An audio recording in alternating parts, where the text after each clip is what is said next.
Hari ini Sabtu tanggal 12 Desember tahun 2020. Kita kuliah ke-12 ya, risk management. Itu saya akan review materinya.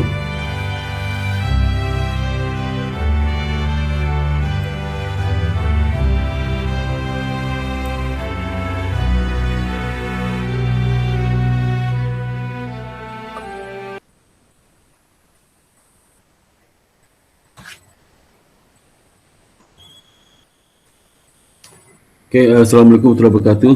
Kita bahas mengenai chapter 16 pada kuliah ke-12 ini dari buku ini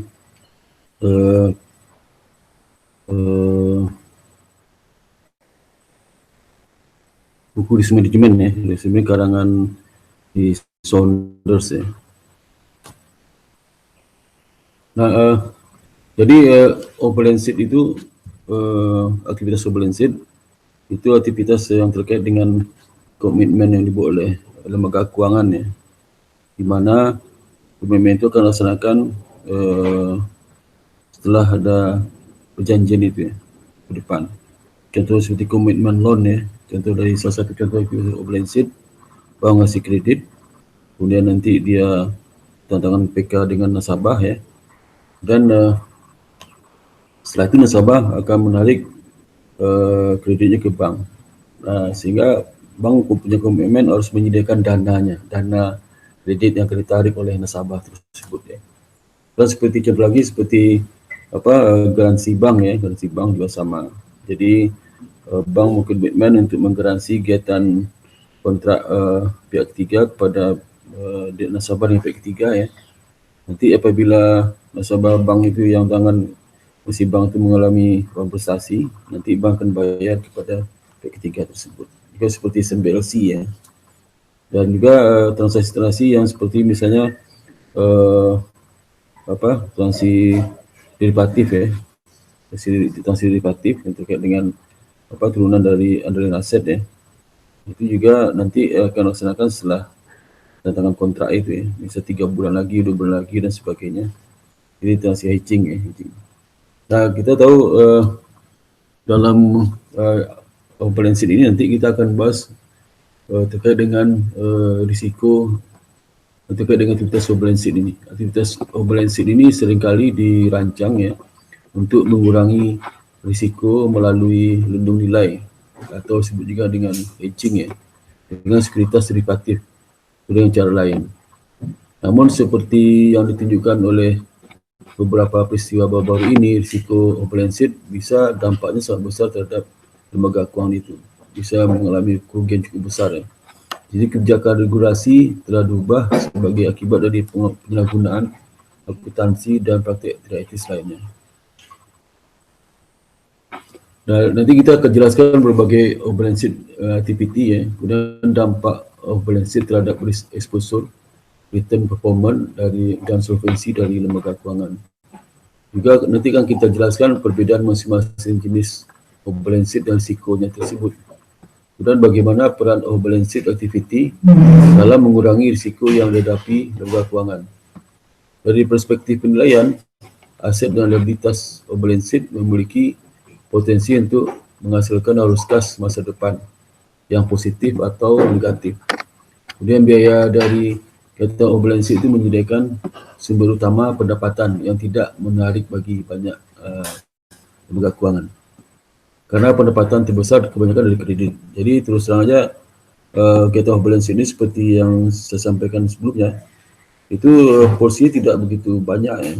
Kalau kita lihat di lembaga perbankan, di perbankan nasional kita sendiri, di laporan keuangannya, itu atas overland sheet itu mungkin hanya sekian, mungkin ada sampai 1% kayaknya di total aktivitas overland sheet dibandingkan total aset perbankan itu. Dan juga kontribusi overland sheet terhadap pendapatan bank tidak begitu besar ya, tidak besar. Sehingga besar pendapatan bank itu memang disumbangkan dari kredit diberikan. Maka demikian nilai modal lembaga keuangan tidak hanya on balance sheet, juga bisa dari off balance sheet ya. Nanti kita bahas mengenai off balance sheet activity dan solvency. Kemudian return dan risk dari activitas balance sheet loan commitment, initial LC dan standby LC. Derivative kontrak seperti contoh futures, forward, swap dan option. Forward purchase dan sales pada saat penerbitan sekuritas. Ada non-schedule L of balance sheet risk. Kemudian peran aktivitas of balance sheet dalam mengurangi risiko. Nah, dalam balance sheet, apa kita balance sheet dengan solvency? Jadi artinya dengan hitung solvency perbankan itu tidak hanya pertimbangkan on saja, coba pertimbangkan yang off-nya juga, off balance sheet. Karena nanti off balance sheet itu bisa menumbuhkan aset dan hutang di kemudian hari yang jadi bisa di on ya. Di dalam ekonomi off balance sheet dikenal istilah sebagai contingent asset dan contingent liability. Ada dampak terhadap lembaga keuangan yang akan datang. Jadi memang posisi neraca sekarang tidak ada dampak off balance sheet, tapi karena potensi off balance sheet itu bisa menunjukkan sebagai aset dan liability, maka berdampak juga pada posisi keuangan perusahaan, dampakkan kinerja keuangan perusahaan. Tapi kalau kita lihat keseluruhan ya, kontribusi tidak begitu besar, tapi kalau lihat kasus-kasus selama dunia, dia bisa bikin lembaga keuangan itu jadi terganggu kinerja. Jadi lebih jauh kegagalan dari beberapa lembaga keuangan besar di Amerika selama masa krisis bisa ditemukan oleh risiko terkait dengan off balance sheet activity. Jadi meskipun off balance sheet itu memiliki transaksi yang kecil dari yang diberikan, tapi dampaknya bisa sangat besar ya. Karena di sistem settlement itu.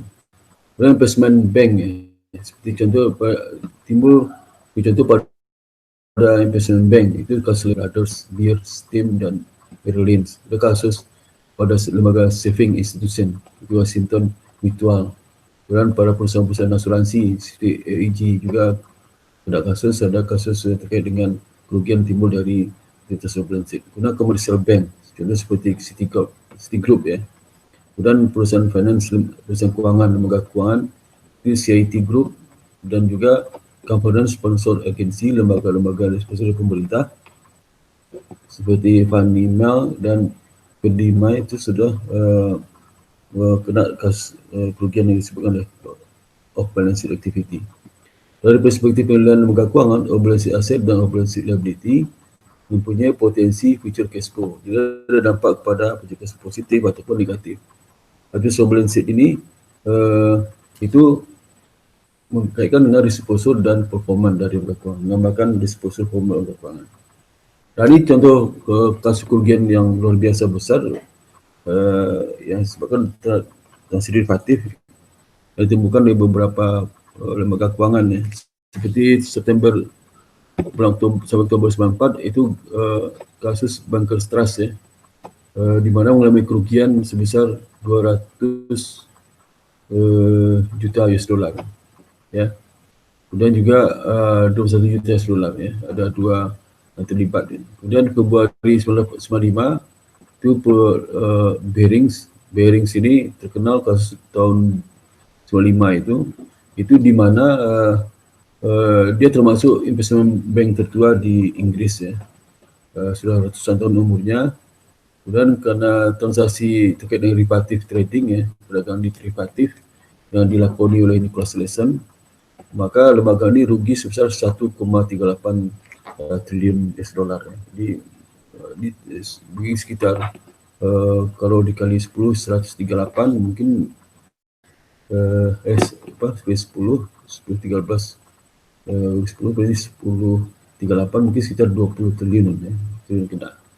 Pada Desember tahun 96 ya, 96 itu NatWest Bank menemukan kerugian sekitar 77 juta US dollar ya, disebabkan oleh mispricing of derivative.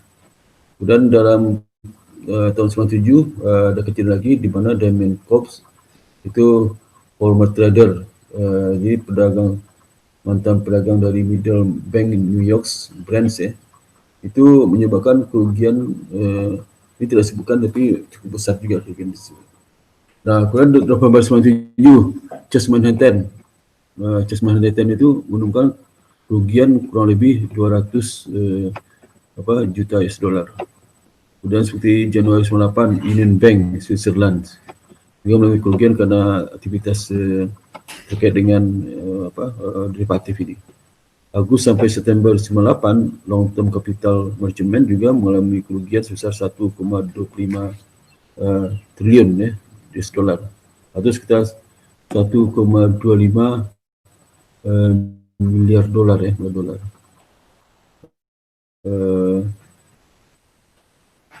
Kemudian juga sampai 3,65 bilion US dollar. Kemudian Juli 2021 juga JP Morgan, ini kasus yang luar biasa ini. Morgan Chase Citigroup juga mulai kerugian sekitar 2,25 bilion US dollar. Kemudian Desember 2001, Januari 2002 itu Risk Bank juga mengalami kerugian sebesar 755 juta US dollar. Kemudian September 2006, Amarant's Advisor mengalami kerugian sebesar 6 miliar dolar sampai 9 miliar dolar. September 2007 itu Kalian Security Richard Burns itu melakukan trading tidak diotorisasi oleh CEO di situ mengalami kerugian sebesar 353 juta US dollar. 2008 itu Associate General Jerome Kerfel yang menggunakan futures on the European Stock Index itu menempatkan jumlah cukup besar ke pasar Eropa mengalami kerugian yang cukup besar sebesar 7,2 bilion US dollar. Baru 2008 global kerugian 141 miliar 41 juta US dollar. Dan di kasus ini menggambarkan kerugian cukup besar. Juga Juni 2004 Morgan Stanley kerugian 105 juta US dollar. April 2011 Morgan Stanley juga mengalami kerugian 1,7 bilion US dollar. Dan September 2011 UBS mengalami kerugian sebesar 2 bilion US dollar. Dan Mei 2012 JP Morgan juga mengalami kerugian. JP Morgan berkali-kali kerugian sebesar 2 bilion US dollar trading derivatif. Nah, apa yang dapat kita lihat itu meskipun balance sheet ini nilai kecil tapi kerugiannya berdampaknya luar biasa karena tadi itu karena net investmentnya itu sangat kecil tapi komitmen harus dibayar terkait dengan national amount yang cukup besar balance sheet. Jadi kita lihat sekarang bagaimana balance sheet itu terhadap solvency Jadi tadi itu, jadi meskipun kecil dampak ke solvency keuangan luar biasa dan bisa collapse balance sheet itu dari balance sheet aset, suatu item unsur dikatakan obvious asset apabila peristiwa kontingent terjadi, maka item OBS tersebut akan menjadi aset dalam neraca. Jadi kalau seandainya ada komitmen yang dilakukan sekarang oleh perbankan dari sebagai balance sheet, nanti begitu laksanakan komitmen beberapa periode yang akan datang itu akan kemungkinan klaim atau kewajiban bagi perbankan. Kalau dia bukan klaim berarti aset Kalau bukan kewajiban bukan off balance sheet liability. Pengambilan off balance sheet aktiva dan liability lebih sulit dan kompleks karena ketidakpastian itu dengan probability di bawah 1. Dan beberapa item off balance sheet memiliki fitur option. Contoh cara estimasi nilai opsi off balance sheet dalam option adalah dengan menghitung delta dari satu option. Delta dari satu option adalah sensitivity nilai option terhadap perubahan satu unit price dari underlying aset sekuritas. Ini nilai OPS itu dikepalkan sama delta dalam opsi ini adalah delta dikalikan dengan national amount, national value dari option position, dari derivatif ini. Jadi contoh misalnya, lembaga keuangan membeli call option on bond. Jadi call option on bond itu untuk beli obligasi national amount 100 juta US dollar, deltanya dihitung 0,25. 0,5 itu dari perubahan option price dan dibagi dengan perubahan in price of underlying asset. Jadi perubahan harga dari derivatif itu dibagi dengan perubahan harga dari underlying assetnya. Itu yang disebut dengan delta of option. Jadi misalnya national dari face value dengan aset itulah 100 juta. Delta equivalent atau nilai contingent asset lah delta kali face value of option, delta kali F Jadi berapa delta kuivalen nilai contingent aset itu. Maka delta kuivalen dari opsi adalah 0,25 kali 100 juta, dapatnya 25 juta. Itu artinya. Jadi option pricing tersebut dihitung dengan Black-Scholes atau model atau binomial model. Jadi model yang digunakan adalah Black-Scholes model yang seperti di akuntansi itu menggunakan Black-Scholes model dalam menilai opsi. Dalam komitmen LLC adalah salah satu balance sheet activity yang mempunyai fitur option. Pemegang loan, komitmen, credit line akan menggunakan option to borrowing dengan mencarikan dana kreditnya. Dengan mengacu pada swap, futures dan forward, pendekatan umum digunakan untuk mengkonversi posisi ini ke dalam nilai kuivalen dari underlying aset itu. Contoh misalnya lembaga keuangan memiliki swap atas hutang 20 juta 10 tahun floating interest rate swap, cicilan semi-annual atau setiap 6 bulanan, dan sumber penerimaan dari lembaga keuangan itulah bentuk fixed interest. Jadi sumber dananya adalah bentuk obligasi floating rate 10 tahun, kemudian sumber dana disalurkan diberikan dengan sumber dana dengan cicilan kreditnya itu dengan bunga fixed rate ya. Jadi sini kalau terjadi mismatch cash flow ya, di mana sumber cash flow itu berasal dari fixed rate bunga tetap 8%, sedangkan cash outflow-nya itu berasal dari floating. Jadi kalau bunga pasar itu naik, mereka naikkan, maka dia akan rugi. Karena apa? Karena sumber dana adalah fixed rate, misalkan dibayarkan dalam bentuk floating. Jadi, tapi kalau sumber marketing rate itu turun ya, maka dia mengalami keuntungan. Jadi potensi exposure risk itu kalau terjadi ya, kalau seandainya suku bunga naik ya. Sebaliknya, kalau seandainya asetnya floating rate, kemudian utangnya fixed rate, maka dia sumber dananya fixed rate ya, karena utangnya fixed rate ya, kemudian disalurkan untuk kredit jadi floating rate. Jadi cash in-nya adalah floating rate. Jadi kalau suku bunga di pasar itu naik ya, maka dia untung ya. Kapan ruginya? Kalau suku bunga di pasar turun, dia rugi ya. Karena asalnya bentuk floating rate, sedangkan kewajiban bentuk fixed rate ya. Kebalikan yang tadi. Maka dengan demikian market value dari swap inilah present value dari perbedaan antara cash flow of the fixed rate bond dengan expected cash flow dari floating rate bond dengan formulasi sebagai berikut. Jadi itu market value dari swap itulah. Ini kan mismatch-nya harus kas, maka harus ini untuk menghindari melakukan kontrak derivatif menggunakan swap ya. Swap. Jadi swap itu opsinya dinilai dengan market value dari selisih antara cash inflow sama cash outflow. Jadi kalau cash outflow-nya itu cash inflow dari aset kan, cash outflow dari pasifa karena membayar hutang. Nah, cash inflow-nya dari aset karena dia mendapatkan bunga ya. Nah, kalau seandainya bunga di pasar itu naik ya, kalau aset cash dalam bentuk floating, maka dia akan untung ya. Itu sebaliknya.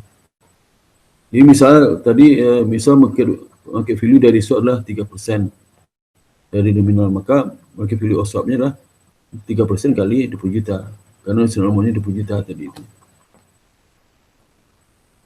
Nah, bagaimana kita menghitung current market value setiap balance sheet, aset dan liability serta dampak terhadap solvency.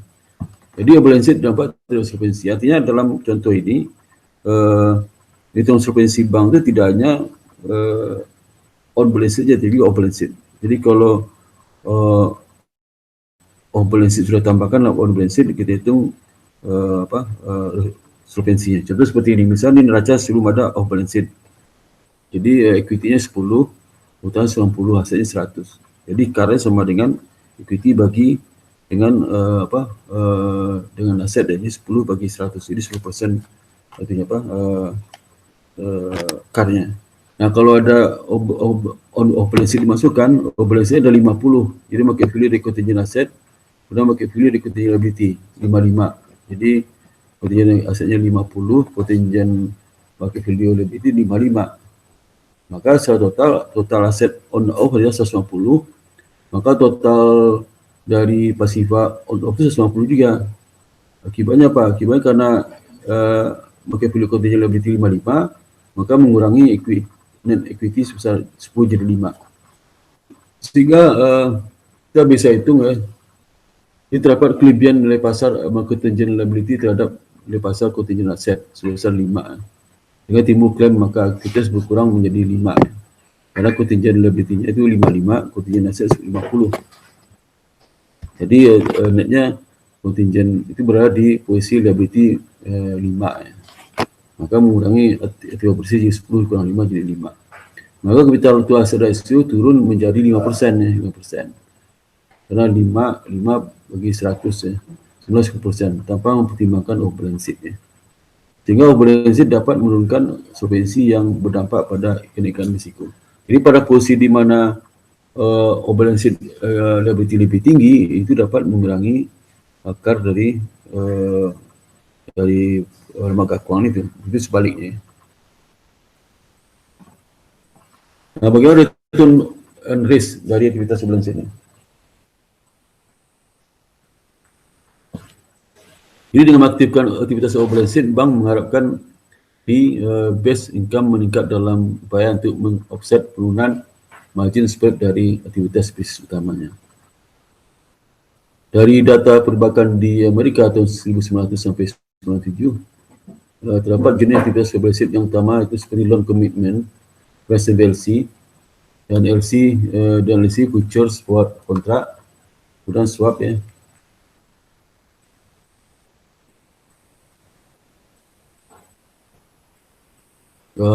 Kemudian juga option, security loan dan sebagainya.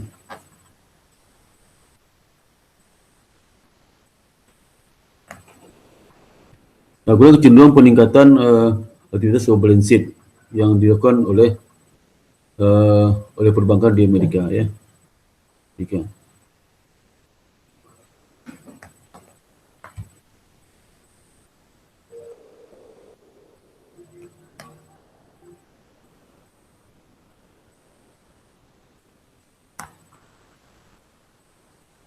Lihat loan commitment jadi bank loan commitment agreement adalah suatu kontraktual komitmen ya, loan bagi perusahaan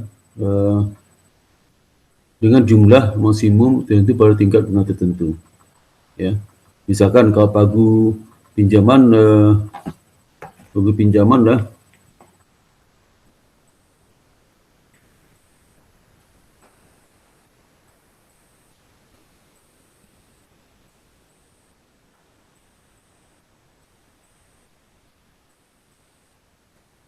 jadi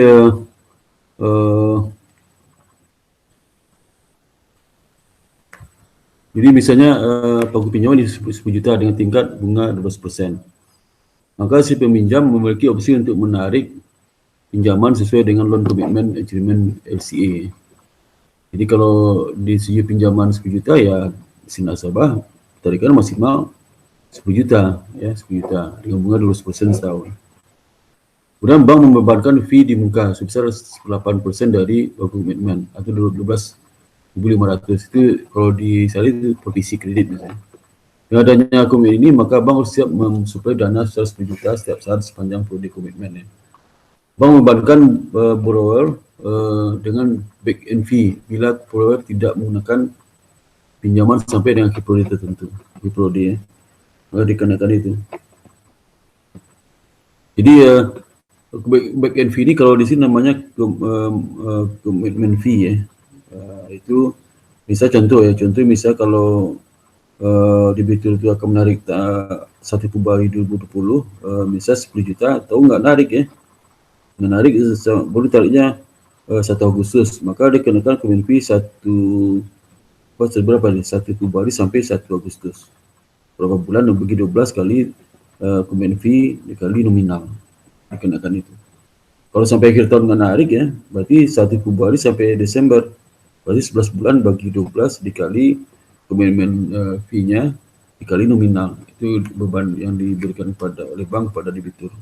Kenapa jadi demikian? Karena bank itu menyiapkan dana 1 Februari sampai dia standby dana itu yang tidak menghasilkan apa-apa kan, maka dia minta kembalian cost of fund-nya kepada debitur ya, debitur.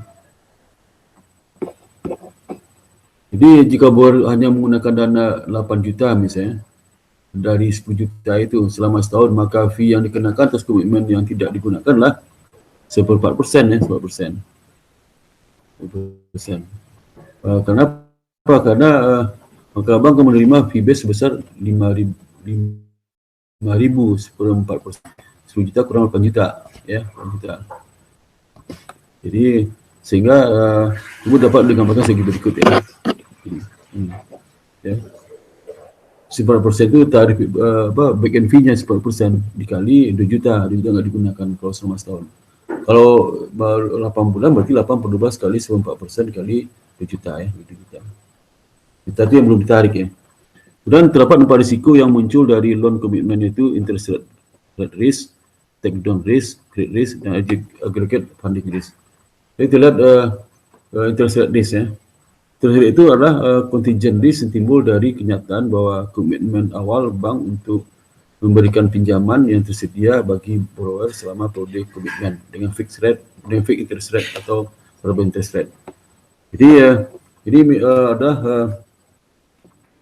jadi kenapa menulis interest rate risk?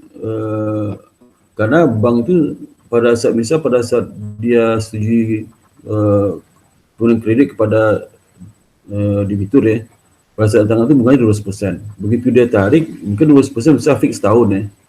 Kalau dia tarik 3 bulan lagi, pas 3 bulan itu bunga di pasar sudah 15%, maka dia rugi kan. Tapi kalau bunga di pasar itu bunganya ada turun, misalnya 3% apa 5%, sedangkan bunga kredit 12%, dia untung 5%. Ya, itu artinya.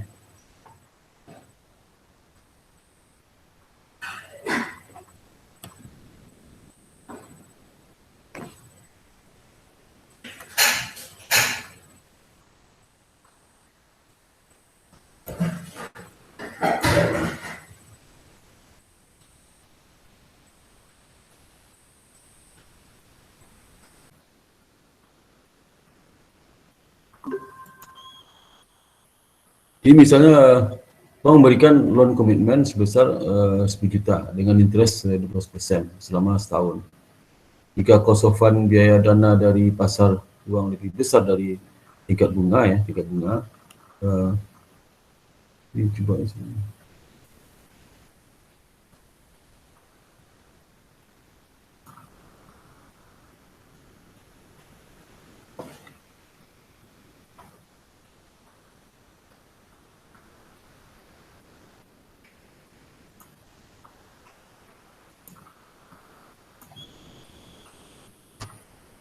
Jadi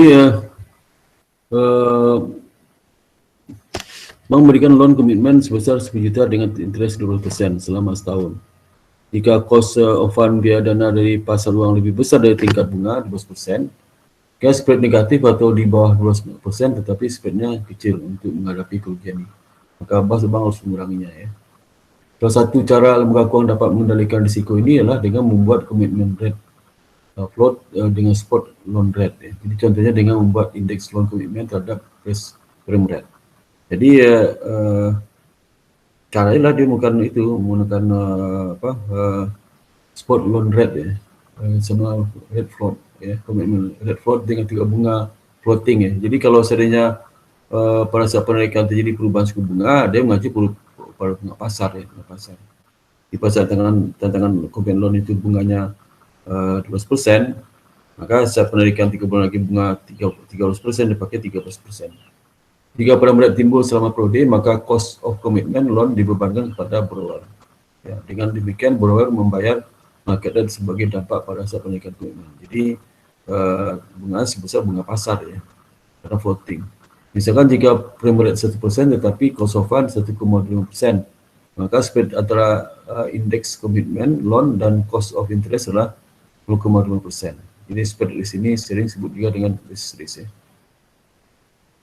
Dalam LC, LK harus selalu siap dana sebesar maksimum pagu komitmen line ya. Contohnya 10 juta. Maka boleh mempunyai posibilitas opsi untuk mencairkan dana kreditnya antara 0 sampai dengan 10 juta. Selama periode dari komitmen loan itu. Hal ini kemudian akan menjadi potensi rugi bagi keuangan di masa datang dalam bentuk liquidity risk dan ketidakpastian dana yang digunakan oleh borrower. Di take down risk itu. Dengan demikian, paling tidak penetapan back-end fee dibuat untuk memberikan insentif bagi borrower untuk menggunakan pinjaman dalam rangka menghindari back-end fee ini. Ya. Dan risiko kredit yang muncul dari komitmen loan itu. Lembaga keuangan didapatkan pada tingkat contingent credit risk dalam penetapan interest atau formulasi interest dari loan commitment. Biasanya lembaga keuangan sering menambah risk premium berdasarkan penilaian kelayakan creditworthiness dari borrower. Jadi misalkan borrower mungkin di awal dipertimbangkan oleh lembaga keuangan dengan tingkat risk kredit AAA dengan menambah 1% di atas prime rate. Nah, dalam periode berjalan, bila perusahaan debitur kinerjanya menurun atau kesulitan keuangan, maka kredit worthiness turun menjadi triple B. Problem yang timbul bagi lembaga keuangan adalah kredit risk premium dari komitmen untuk debitur tersebut telah di reset pada level AAA untuk periode setahun. Untuk menghindari exposure kredit ini, maka sebagian lembaga keuangan memasukkan perubahan-perubahan tersebut, penurunan kredit worthiness dengan menetapkan ulang dari komitmennya. Hal ini akan berdampak pada penilaian peningkatan biaya legal dan kontrak serta akan out of business. Ya. Dan berikutnya, komitmen loan itu akan menimbulkan aggregate funding risk. Ya. Di banyak perusahaan besar seperti GM4, IBM mengambil multiple commitment loan dari beberapa bank sebagai jaminan terhadap kelangkaan kredit krisis di masa datang. Hal ini ditarget legal lending limit oleh bank sentral. Jadi ada kelangkaan dana ya. Sehingga misal contoh waktu dia komitmen loan ditantangani ya, waktu belum terjadi kelangkaan dana kredit.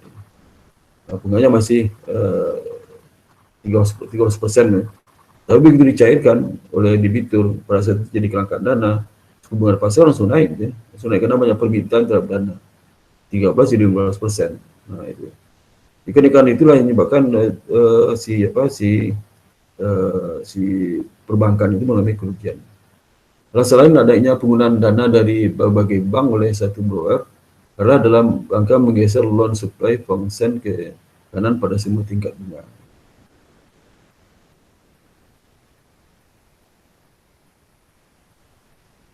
Dari keempat contingent risk yang muncul dari komitmen loan itu ya, akan meningkatkan insolvency exposure bagi lembaga keuangan tersebut. Jadi kemungkinan exposure ke potensi risiko karena insolvent. Hasil empirik menunjukkan bahwa bank yang mempunyai komitmen loan lebih banyak cenderung mempunyai karakteristik risk dari on balance sheet yang rendah dibandingkan dengan bank yang mempunyai loan komitmen yang rendah. Hal ini menyebabkan adanya kecenderungan bank untuk meningkatkan komitmen loan. Jadi ini harus hati-hati ya.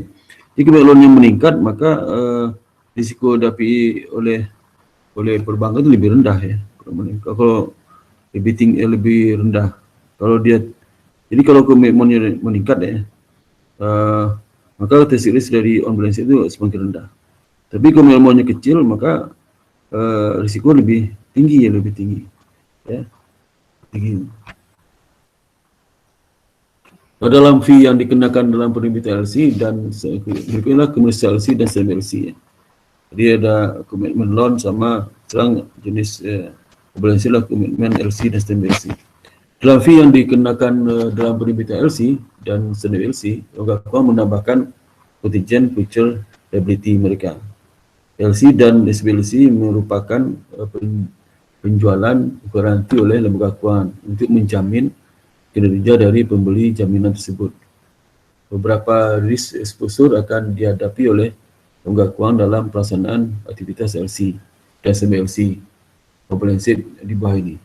Di komersial LC, kemudian SBLC, kemudian derivatif kontrak, future forward, swap dan option.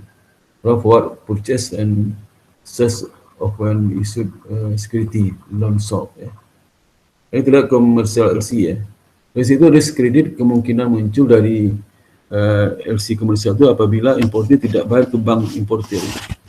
Dia tidak bayar karena kan kalau misal saya swing bank ya, importer sebagai juga aplikan, dia mengajukan pembukaan LC. Nah, LC itu kan disampaikan ke negotiating bank luar negeri. Negotiating bank itu terima LC saya, nanti dia kasih tahu ke eksportir situ. Ini kamu ada LC dari importer Indonesia, kamu silakan untuk menegosiasikan penyerahan barang. Begitu barang diekspor ke Indonesia oleh eksportir luar negeri itu, semua dokumen disiapkan. Begitu dokumennya clean ya, maka silakan ke bank negotiating bank di luar negeri. Tim bank nanti dia akan akseptasi, akan beli dokumen ekspor di luar negeri. Kemudian dari dia bayar oleh negotiating bank nanti akan kirim dokumen ke bank dalam negeri, bank di Indonesia, bank issuing bank, dikirim ke issuing bank di Indonesia. Begitu issuing bank clean, dia akan bayar kepada negotiating bank di luar negeri. Nah, masalah muncul pada saat issuing bank itu menagih ke importer di Indonesia. Ini kamu sudah sabarkan tagihan LC kamu ke luar negeri, dokumennya ini. Dokumen ini bisa ambil barang ya. Nah, jadi barang dibayar dulu. Jadi biasa issuing bank itu akan panggil si importer sini, nih dokumen udah datang nih. Nah, dia kan langsung membayar. Kalau nggak dibayarnya, nggak dikasih dokumen ekspor kepada importer ya, importer nggak dikasih, sehingga dia tidak bisa ngambil barang di pelabuhan. Nah, masalah muncul kalau seandainya importer itu tidak mau bayar ya, dan dia tidak mau ngambil dokumen itu ya, karena tahu mungkin dokumennya apa, ya, pokoknya barang itu di pelabuhan. Misalnya ini barang yang dibeli itu mungkin di distributor membatalkan, dia tidak mau bayar ya, maka begitu issuing bank tahu distributor mau bayar, dia sampaikan ke negotiating bank supaya ada nggak kemungkinan dinego apakah dibatalkan berjanji nih. Kalau si bilang nggak bisa, berarti bank sini harus kerugian ya, karena jumlah uang diberikan ke negotiating bank itu nggak oleh importer dalam negeri tidak dibayar, rugi. Dan sehingga kalau rugi ya barang bisa ambil di pelabuhan, bank juga nggak bisa ambil barang tersebut karena bank hanya terdekat dengan dokumennya, bukan fisik barangnya, ya, barangnya. Makanya terbengkalai itu. Atau bisa juga dibitur nakal ya. Nakal, jadi berjanji kepada bank, silakan dokumennya Pak, nanti saya akan bayar, jadikan kredit mudah kerja. Atau kalau itu investasi, kredit investasi, udah konversi kredit, nah, maka dokumen dikasih ke importer sini, diambil barang di pelabuhan dengan dokumen diserahkan oleh bank itu, kreditnya macet. Itu mengurus yang terjadi sekali. Jadi importer itu bayarnya pakai kredit bank ya. Nah, bagaimana standby LC? LC menambahkan fungsi yang sama dengan LC dalam hal fungsi sebagai penjaminan insuran, namun struktur dan jenis risiko yang di-cover adalah berbeda. Dan derivatif kontrak, future, forward, swap, dan opsi ini termasuk LC juga. Kontrak derivatif adalah sama untuk kontrak opsi dibeli dan jual oleh bank keuangan. Jika kontrak opsi tersebut adalah standar desk option yang diperdagangkan di pasar seperti bond option, maka mereka secara virtual default risk free. Jika kontrak opsi khusus dibeli di offer di kantor di luar pasar ya, seperti interest swap, maka terdapat beberapa elemen risiko yang terjadi. Secara umum default risk berdasarkan offer di kantor ya, OTC kontrak meningkat sesuai waktu jatuh tempohnya kontrak dan fluktuasi underlying price, interest rate, atau exchange rate. Hasil penelitian empirik menunjukkan bahwa derivatif kontrak secara umum mengurangi risiko keuangan atau mengurangi pengaruhannya risiko kontrak itu. Karena risiko kontrak itu biasanya kalau prediksinya tidak ada spekulasi ya biasanya lebih tepat ya, baca bernilai. Itu seperti misal kalau dia punya dolar, kredit dalam bentuk dolar, berarti begitu dolar itu akan turun ya, dia langsung kontrak untuk lakukan jual dolar dengan kurs sekarang. Kalau dipastikan harga dolar turun ya, kalau udah naik dia rugi. Tapi rugi pun juga kalau pakai opsi kan dia tidak rugi sebesar fee aja. Kalau pakai opsi kan dia tidak, begitu dolarnya naik turun dia tidak jual, bukan naik baru dia jual. Now for purchase and sales and when issue security. Jadi banyak bank dari lembaga keuangan itu dan lembaga keuangan punya komitmen untuk buy and sell security. Ini sebelum diterbitkan. Itu adalah buy and sell, jadi beli di muka. Berbasis komitmen ini berpotensi rugi karena lembaga keuangan rugi bagi lembaga keuangan. Dia boleh komitmen ini disebut dengan Penisu trading ya. Sebelum diterbitkan sudah beli ya, tidak diperdagangkan pasar modal. Dan loan sale melakukan penjualan loan sebelum tempo. Realisasi aset. Apabila loan dijual tanpa recourse, hal ini tidak akan menimbulkan risk bagi penjual. Tidak menimbulkan opulensi. Dan tanpa without recourse yang muncul, karena without recourse itu apabila si itu tidak membayar kepada pihak kedua yang kita jual loannya itu, ketiga itu, maka si ketiga akan lagi ke bank ya. Tapi kalau seandainya menggunakan recourse, itu udah jual putus ya. Kalau debitur nggak bayar ke tempat pihak ketiga itu, bank nggak tanggung jawab lagi. Dan non-schedule L of balance sheet risk. Ini 5 aktivitas yang telah didiskusikan atas, tidak hanya of balance sheet activity dapat menimbulkan kerugian liability atau risk bagi lembaga keuangan, tapi terdapat 2 hal risk lain, yaitu settlement risk dan affiliate risk. Dengan non-schedule L of balance sheet ada dua risiko yang bisa dihadapi oleh perbankan itu. Yang pertama settlement risk, kedua affiliate risk. Settlement risk apa contohnya?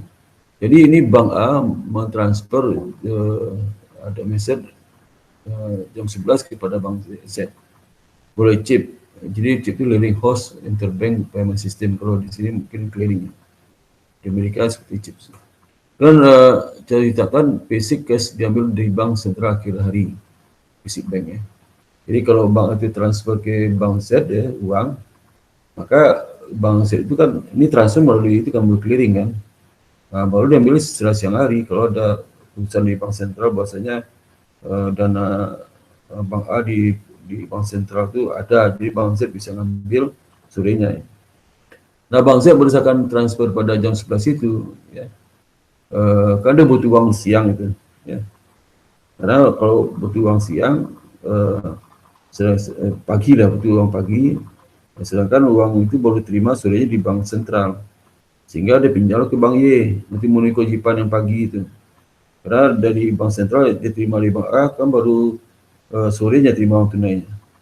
Sementara uang tunai belum terima, dia pinjam ke bank Y jam 9.45, jam 11.15. Bila bank X tidak mendeliver dana cash pada akhir hari ya, bank X ya, maka bank Z akan mengalami net positif negatif. Ya. Jadi kalau udah sore harinya nggak ada ya, atau nggak ada baru besoknya, maka bank Z yang meminjam ke bank X itu akan mengalami net positif yang negatif. Dia tidak mampu membayar utangnya ke bank Y. Ya, itu maksudnya. Jadi di sini nih, ya. Jadi bank Z ini karena transfer dari bank A itu baru dapat sore hari ya, maka paginya diminjam ke bank X ya, bank X. Ternyata sorenya nggak bisa dapat uang tunai baru besoknya, maka dia rugi itu. 1 hari itu karena bank A itu terlambat transfer dana di bank sentral sore harinya, baru besoknya ya, rugi deh karena minjam pagi itu mau dilunasi ya sorenya, ternyata nggak ada duitnya sore. Ya. Dari di atas maka akan muncul settlement risk, ya, risiko bayarannya. Dalam hal ini bank Z dirugikan pada hari tersebut. Bank Z dirugikan, kenapa? Karena uang terima sore hari di bank A itu digunakan untuk membayar kewajiban pagi hari dengan bank X. Itu nggak ada, ya. Ini merupakan tambahan operasi risk bagi lembaga keuangan itu. Dan yang kedua, affiliate risiko. Kegagalan adalah salah satu anak perusahaan, berdampak juga pada kegagalan grup atau perusahaan dalam satu grup. Ini akan berpengaruh pada contingent of balance sheet terhadap tingkat kesehatan bank. Ada 2 sumber utama dari affiliate risk itulah kreditor dan regulator. Ya. Aktivitas balance sheet dapat menambah risiko. Lalu bagaimana peran aktivitas balance sheet dalam mengurangi risiko itu? Ya. Aktivitas balance sheet dapat menambah risiko bagi aktivitas lembaga keuangan. Ya. Kemudian kontingent aset dan liability mempunyai bermacam karakteristik yang berbeda, sehingga mempunyai tingkat kegagalan dan potensi rugi interest rate yang berbeda pula bagi lembaga keuangan. Untuk nilai dari interest rate risk itu foreign exchange risk, yang credit risk pada balance sheet instrumen derivatif balance sheet. Ya. Jadi forward, futures, position, dan swap digunakan untuk mengurangi berbagai risiko solvensi bagi lembaga keuangan.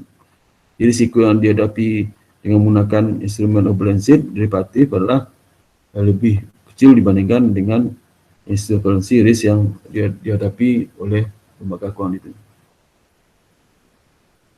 Demikian dapat sampaikan hari ini ya. Itu jam 11 ya. Kita pertanyaan sampai di sini.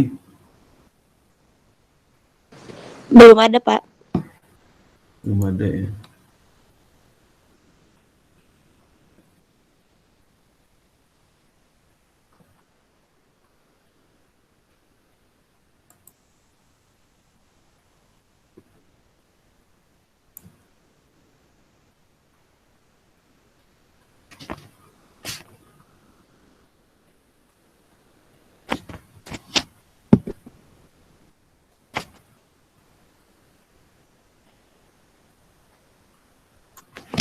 Oke, jadi bab balance ini sebagai saya simpulkan ya.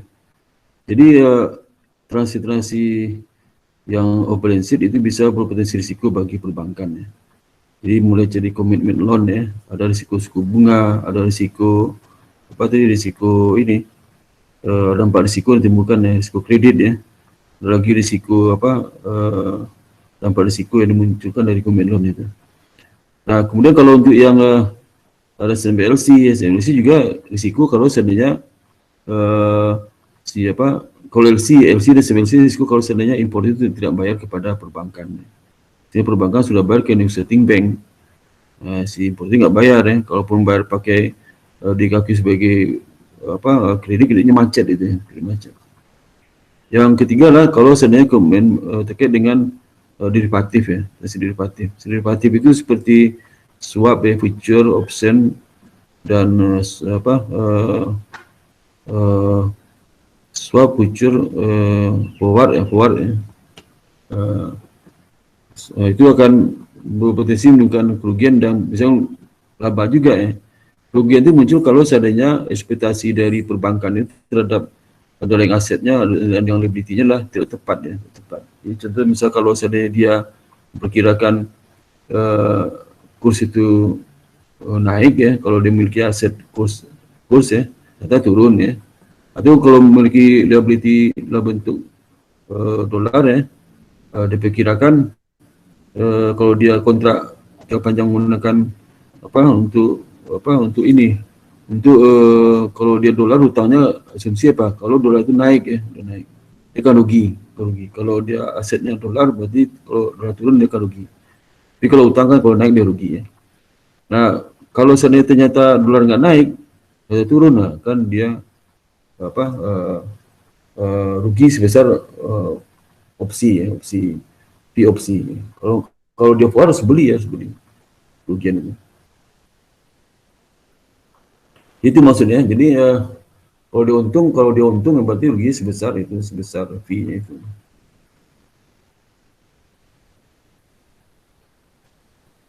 Dan untuk berikutnya saya akan ada pertanyaan nggak di sini?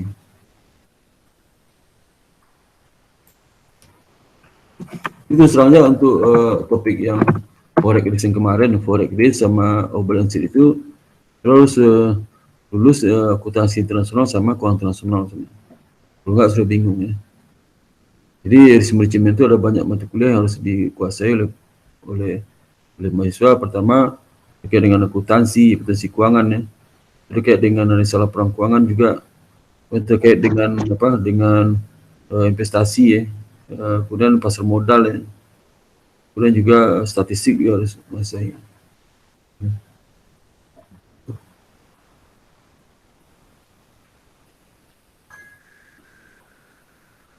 Lalu sebentar lagi selesai deh.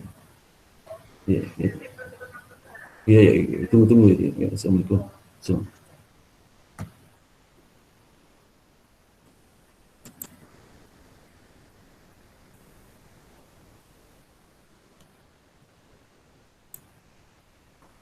Terus saya kan buka video semua ya, video mau kita siap send ya. Oke, video dibuka semua. Ya. Video pertama ini. Sebentar Pak, pakai kerudungan dulu.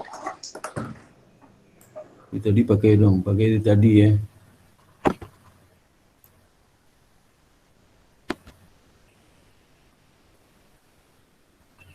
Gilang dah Gilang.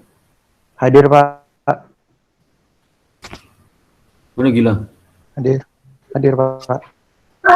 Oh, iya. Ini Tambunan. Hadir Pak, hadir. Rulita Lubis, Rulita Lubis. Rulita. Apa jadi lubis Pak, hadir. Mana? Hadir Pak. Mana sih? Rulita Lubis mana? Hadir Ada? Pak, astaga. Hadir ya. Yuh. Nino Siregar, Nino Siregar. Nino Siregar. Hadir Pak. Hadir Hadir, Pak. Siregar.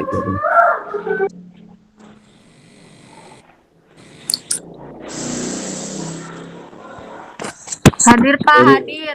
Realisasi buta-butar mana? Hadir Pak, hadir. Mana? Ini Bapak.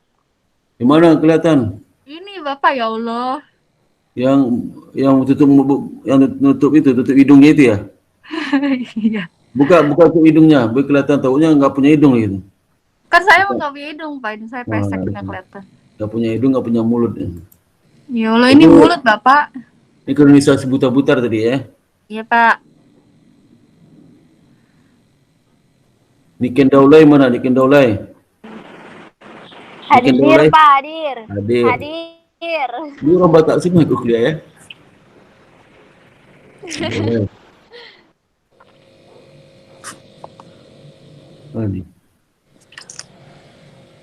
Evita, mana Evita apa ni? Hadir Pak. Ah. Evita Sombing. Evita Sombing mana? Evita Sombing. Hadir. Mana? Ya Pak.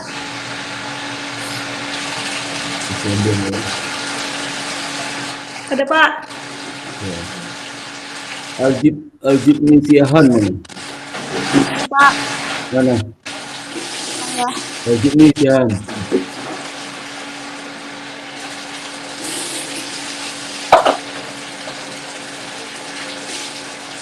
Octavia apa tu? Saya Pak. Mana Octavia? Saya Pak. Octavia. Ini saya Pak.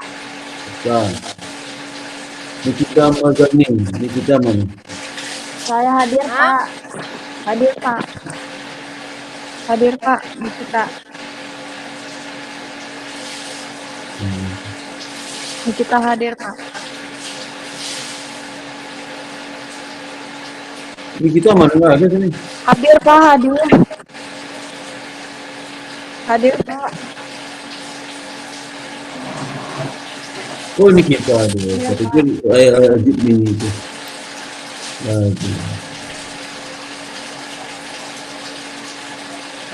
Maria. Hadir Pak. Hadir.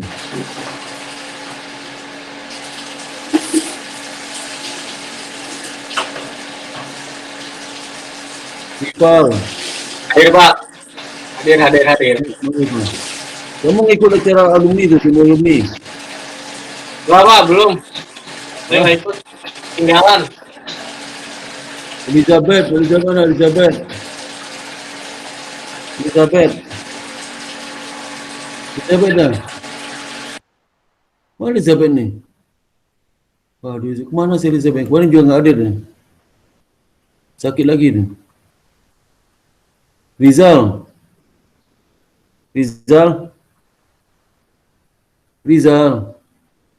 nggak ada. Berarti ada dua orang nggak hadir ni ya. Yang mangkir Rizal sama Elizabeth. Elizabeth ini tidak mangkir ya. Okey. So, demikian yang saya sampaikan. Jadi salam sihat semua ya. Semoga selalu sihat semua. Tak kurang satu pun ya. Amin Pak. Amin. Ya. Amin, makasih Lulus. Pak. Lulus dari IBS ya, Cipulus dari IBS. Bapak juga sehat selalu ya Pak. Alhamdulillah. Ya Pak, amin. Ya, amin. Alhamdulillah. Sehat-sehat Ya, terus selamat ya tinggal, Pak Pak. Sparta, biar Ya. kita bisa jumpa lagi. Mana orang yang ngomong itu? Mana orang itu? Nggak ada orangnya. Buka Nggak dong. ada Pak. Iya. Ya Ngomong Pak, tapi- Ica lagi di Bali Pak. Oh, Ica di mana? Di Bali sama pacarnya tuh. Enggak, Bapak ini lagi di kamar mandi. Bapak mau lihat nggak Pak? Iya pacaran. Kamar mandi, serius nih kamar mandi. Iya beneran. Nih. Ini glowing banget Nggak ada foto bohong Pak. Iya, Pak. paling juga. Bapak lagi di kamar mandi Pak. Saya mau mandi. Mana tuh? Siapa bilang di glowing? Bukan kamar mandi itu, bukan kamar mandi itu di kamar ruang tamu tuh. Enggak Bapak, itu saya udah punya mandi shower pacar, sekarang. Kalau juga ruang tamu. Shower saya mahal. Pak, kamar mandi Iya. Ica baru direnovasi Pak. Oh ya, kamar mandi kayak kamar. Jadi kebalik tuh. Kamar mandi kayak kamar dia kayak kamar mandi gitu. Jadi kayak kebalik gitu. Iya Pak, Ica sekarang tidur di kamar mandi. Jadi tidurnya kamar mandi di kamar tidur gitu ya. Berarti kamu mandi di kamar tidur ya? Bapak lagi sama pacarnya Lagi tahu sama Pak di di kamar mobil. Siapa? Iya. Okta Maka lagi sama pacarnya Pak. siapa si Okta? Si Nisa di kamar. Siapa yang sama pacar itu? Bohong Bapak. Okta Pak, suruh aja dia ituin Pak, kamerain sekelilingnya Pak. Iya. Oh, si Bapak. Okta memang gitu. Bapak kok nilainya belum keluar? Ya nanti hari ini mau saya periksa sekeluar Iya semua. Pak, nilai UTS. Okta kalau Bapak, Iya. Bapak jangan bohong. Hari ini saya Bapak hari ini nilai saya Okta E hari ini apa? saya keluarin, saya siap ya, saya keluarin ya. Bapak nilai Okta E apa? Oke Pak, nilai Okta E aja Pak, Okta berisik. Bapak, Ya. Bapak, kan aku udah ngingetin Bapak kalau harus Iya. diinput nilainya. Jadi aku dapat A ya, Pak. Ya. Biar aja, Ngingetin Nggak mah usah beban dinilai tahu. Okta Pak, Okta berisik Ya. Pak. Ya, Bapak ngingetin kan ngasih beban ya Pak. Bapak wajar kalau nggak kelihatan, kalau ada video nggak dianggap bicara ya. Emang Pak Ica gitu nggak sopan, Pak. Ngomong nggak ada Ya, nggak gunanya sopan, kayak ngomong hantu. Ngomong Mas, nggak saya dibuka. video mulu Pak, adong Pak. Pas Sparta Iya. mau ikut mandi nggak sama saya lagi mandi nih? Ah, gimana mandi? Bapak udah apa? Saya mau mandi. Ini direkam bego. Kamu bohong aja mandi ini, sapu pura mandi beli kamar tidur kamu. Tahu Aja foto gimana dong Ca, Iya. biar Pacarnya, percaya. Kalau kamar mandi basah dong HP-nya. Sama pacarnya, Pak, berdua sama Iya. di bawah TikTok, Pak, lagi mandi. Berdua. Udah Wah, itu begitu. nggak boleh nih gue mandi ada kamera. Pak Ica mau nikah Pak. Ya. Oh ya, menikah. Iya, Pak. Udah Bohong, lama, Pak. Gedung Bea Jangan lupa Cukai. Ya ada Pak, udah yang dikasih banyak. cincinnya Frank & Co Pak, mahal cincinnya. Oh ya. Iya. Waduh, Bapak nggak bagus. mampu. Ya selamat lah ya, selamat lah Ca. Pak, nanti Bapak diundang di Bea Cukai di ini apa ya, Jakarta Timur. Oh ya. Pak, Nggak bisa di sana soalnya apa KUA-nya di sini, jadi nggak bisa. Bapak, si Ica Bapak udah jadi lamaran, tahu Pak, aja di ya. BBK Leo, Pak. Kemarin, Pak, lamaran sama keluarganya di BBK Leo. Leo itu siapa cowoknya? Bohong Pak, jangan percaya, bohong. Cowoknya bawa Pak, cowoknya bawa artis TikTok. Iya, Cowoknya Pak, di mana? pengusaha apotik, Pak. Dia pengusaha obat-obatan terlarang, miras. Woi, kacau itu. Nanti kamu mabuk terus ya Nisa. Mabuk terus kamu Ca. Jangan percaya. Iya, Pak. Ica udah mabok asmara sama Bowo, Pak. Mabuk itu siapa? Bowo pacarnya yang main TikTok. Oh, TikTok. Aduh. Kalah, subscribe Bapak tuh kalah, YouTube-nya tuh ada Pak, subscribe Bapak kalah deh banyaknya. Oh ya, oh bagus lah tuh. Pak, jangan percaya Pak, bohong Pak. Beneran, Oke. Pak. Pak, Jadi kemarin Ica BBK tuh Leo, Pak, Ica sama tuh suka keluarganya, main Pak. TikTok Ica. Suka main TikTok Icanya. TikTok Ica apa? Apaan? TikTok Ica apa namanya? Saya nggak punya TikTok sih. Gimana sih buka TikTok itu gimana caranya? Ih, Bapak saya juga nggak Bapak punya daftar TikTok, dulu Bapak. TikToknya. Ica pasti punya Terus TikTok. gini, Pak. Bapak kayak gini. Mantap. Ya lah. Terus, Pak, Bapak nanti Iya, kalau ya. main TikTok, hafalin. Pak, nanti di situ ada lagu Bang Jago Pak, Bapak jadi Bang Jago ya. Apa? Terus, Pak, ada lagunya kayak gini, Pak. Kapapale, papale, pale, papale, pale. Gitu, Pak. Oh gitu ya.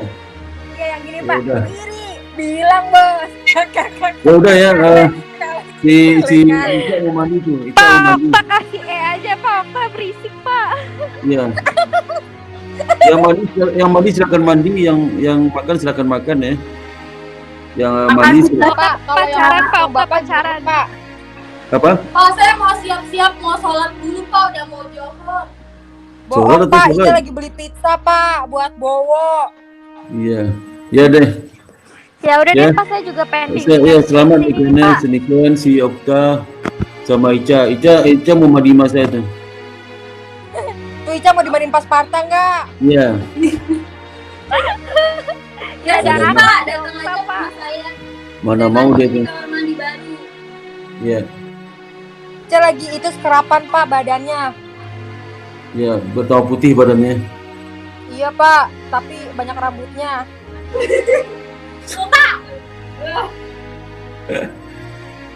Ya udah ya, Ya selamat udah itu. Pak, saya pamit ya Pak. Ya, oke. Assalamualaikum Pak. Waalaikumsalam Terima kasih. warahmatullahi Terima wabarakatuh. kasih Pak Sparta. Ya, sama-sama Nisa, Niken.